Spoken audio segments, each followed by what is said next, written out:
Good morning students. पिछले video में हमने देखा था कि फ़र्स्ट एंगल प्रोजेक्शन का बेसिक जो स्टार्टिंग करेंगे वो फ़र्स्ट एंगल कहाँ होता है, कैसे रखते हैं, दिखाया था। इस वीडियो में मैं बताऊंगी आपको कि फ़र्स्ट एंगल प्रोजेक्शन में कैसे आप सबसे पहले अपने ऑब्जेक्ट को सेट करेंगे। सबसे पहला पॉइंट, इसके कुछ पॉइंट्स हैं।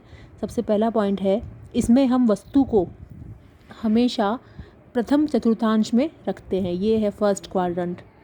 इसमें जहाँ से हम व्यू को देखते हैं, फ्रंट हमेशा उसकी अपोजिट साइड में ड्रॉ करते हैं। इसका मतलब अगर हमें व्यू है, इस व्यू को यहाँ से देख रहे हैं, तो हम क्या करेंगे, सबसे पहले ड्राइंग शीट के हम 4 भाग करेंगे बराबर के। और अगर हम यहाँ से व्यू देख रहे हैं, फ्रंट व्यू, तो हम उसे ड्रॉ कहाँ करेंगे, अपोजिट दिशा में, और ऊपर की तरफ ड्रॉ करते हैं फ्रंट। दूसरा स्टेप आता है कि हम साइड कहाँ ड्रॉ करें। तो फर्स्ट एंगल में जहाँ से हम देखते हैं उसकी अपोजिट दिशा में हम फ्रंट ड्रॉ करते हैं, और फ्रंट के पीछे की तरफ या फ्रंट के अपोजिट हमेशा हम साइड ड्रॉ करते हैं। तीसरी कंडीशन, टॉप या प्लान हमेशा फ्रंट के, जो भी आपने फ्रंट ड्रॉ किया है उसके नीचे आता है।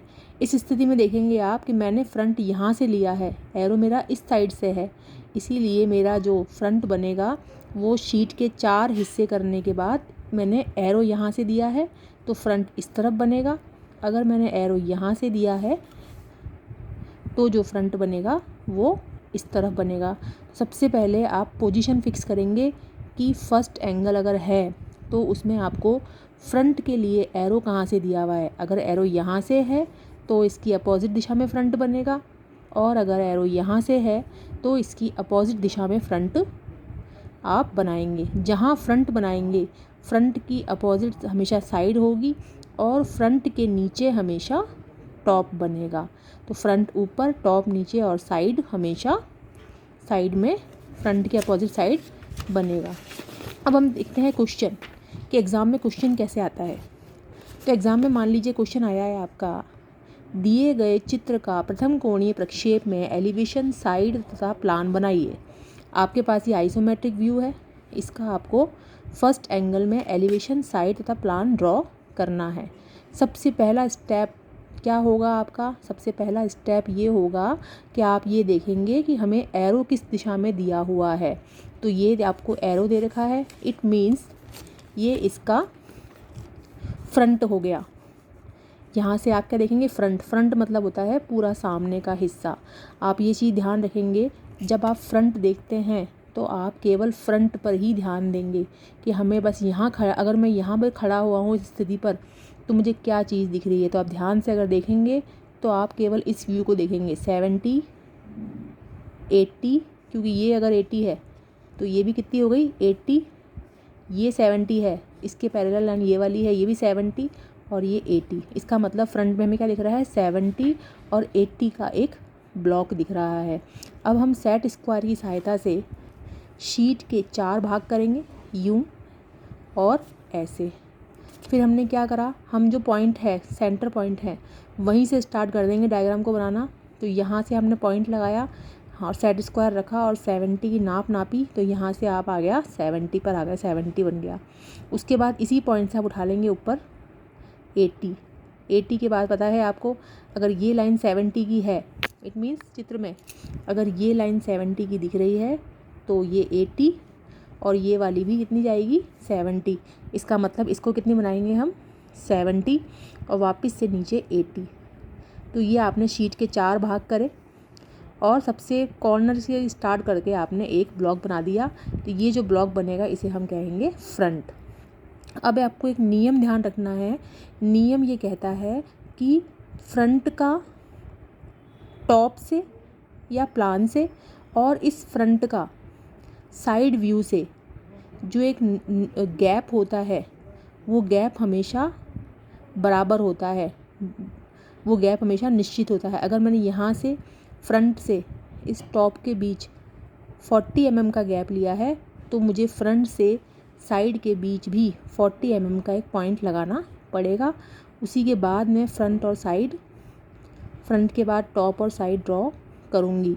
अगर मैंने दोनों को टच करके बना दिया तो मेरा पूरा आंसर गलत हो जाएगा। इसीलिए आप हमेशा करेंगे फ्रंट ड्रॉ करने के बाद 40 mm का गैप लेंगे और उसके बाद आप यहाँ से टॉप ड्रॉ करना स्टार्ट करेंगे। आप ये ध्यान से देखें कि फ्रंट के नीचे हमेशा फर्स्ट एंगल में टॉप बनता है। तो जो फ्रंट की लाइन है 70, ये वाली, यही लाइन पैरेलल ऊपर चल रही है 70। टॉप मतलब होता है ऊपर का व्यू।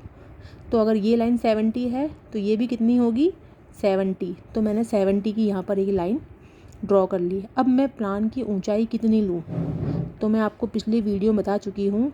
प्लान की ऊंचाई बराबर होती है साइड व्यू की चौड़ाई। इसका मतलब ये जितनी लाइन है उतनी ही कितनी क्या हो जाएगी, ये जो मेरी प्लान की हाइट है वो प्लान की चौड़ाई के बराबर हो जाएगी। तो ये भी कितनी ले लेंगे आप 40 हो जाएगी। तो 70 और 40 का इस तरह से आपका टॉप ड्रॉ हो जाएगा।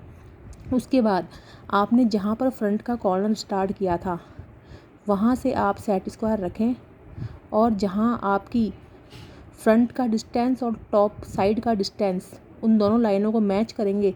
इस तरीके से एक ब्लॉक बनेगा, उसमें से 45 डिग्री के एंगल पर एक लाइन बाहर निकालेंगे, ये बनाएंगे आप। अब टॉप की जो लाइन है उसको इस पर टच करते हुए बिल्कुल सीधा सेट स्क्वायर से ऊपर ले जाएंगे और इस लाइन को यहाँ टच हो रही है वहाँ 45 डिग्री एंगल पर सीधा टच करते हुए हम ले जाएंगे ऊपर। तो आप देखेंगे कि ऑटोमेटिकली आपका जो साइड व्यू है जिसकी नाप है 40 और 80, ये 40/80 का व्यू अगर आप चाहें तो लाइट पेंसिल एच पेंसिल से प्रोजेक्शन डालकर इस पॉइंट को ऊपर ले जाएंगे तो ये ऑटोमेटिकली आपका ड्रॉ हो जाएगा साइड। इस तरीके से आप फर्स्ट एंगल में सबसे पहले फ्रंट के बाद 40 mm के गैप पर टॉप या प्लान, उसके बाद यहाँ से 40 mm के गैप पर आप साइड ड्रॉ कर सकते हैं। क्योंकि सारी डायमेंशन मिलीमीटर्स में ही होती है इसीलिए यहाँ पर एक लाइन लिखेंगे लास्ट में जो हमेशा लेफ़्ट में होती है, all dimensions are in mm, और ये आपका फर्स्ट एंगल का सिंबल आप ड्रॉ कर देंगे। यहाँ मैंने लिखा है स्केल 1:1। इसका मतलब क्या होता है, इसका मतलब ये होता है कि जो भी नाप का आपने चित्र बनाया है, जिस भी नाप का आपको क्वेश्चन दिया गया है, आपने वही नाप का एज इट इज़ नाप वो की वही लेके आपने पूरा का पूरा ऑर्थोग्राफिक आंसर ड्रॉ किया है। इसलिए हम यहाँ लिखते हैं स्केल 1:1। अगर कुछ स्केल बड़ी होते हैं, डायमेंशंस बड़ी होती हैं, वो शीट पर नहीं आ पाती हैं, उसके लिए हम स्केल में चेंज करते हैं, उसे करते हैं 1:2। तो स्केल चेंज वाली पोजीशन में आपको नेक्स्ट वीडियो में बताऊंगी। इस वीडियो में इतना ही, और समझने के लिए मैं फर्स्ट एंगल प्रोजेक्शन के और वीडियो अपलोड करती रहूँगी। अगर आपको ये वीडियो पसंद आया हो तो प्लीज़ इसे लाइक और शेयर ज़रूर कीजिए। Thank you very much.